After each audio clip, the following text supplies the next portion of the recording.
మకర రాశి వారు గతంలో జరిగిన సంఘటనలు పదే పదే గుర్తుకు తెచ్చుకుంటారు. ఏ కార్యక్రమం చేపట్టినా విజయవంతంగా పూర్తి చేస్తారు. తీర్థయాత్రలకు అధిక ప్రాధాన్యతను ఈ వారం వీరు ఇస్తారని చెప్పవచ్చు. అదేవిధంగా సంఘంలో గౌరవ మర్యాదలు కూడా ఈ వారం వీరికి పుష్కలంగా లభిస్తాయి.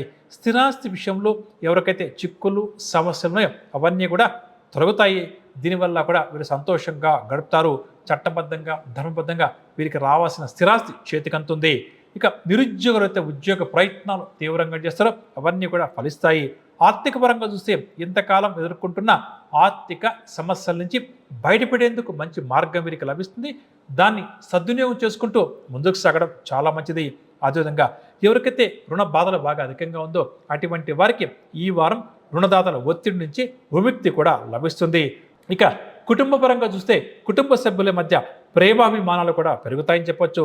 తల్లిదండ్రుల నుంచి రావాల్సిన స్థిరాస్తి ఏమైనా ఉంటే చేతికందే అవకాశం ఉంది. అదేవిధంగా సోదరీమణులతో కొంతకాలంగా ఉన్న వివాదాలను కూడా ఈ వారం మీరు సర్దుబాటు చేసుకుంటారు అని చెప్పవచ్చు. ఆరోగ్యం విషయానికి వస్తే వారం ప్రారంభంలో కాస్త ఆరోగ్యం ఇబ్బంది కలిగించిన క్రమేపీ ఉపశమనం లభిస్తుంది. వ్యాపారవర్గాల వరకు అనుకున్న లాభాలు దక్కడం వల్ల సంతోషం కలుగుతుంది. నూతన భాగస్వాముల చేరిక వీరికి చాలా ధైర్యాన్ని సంతోషాన్ని కలిగిస్తుంది.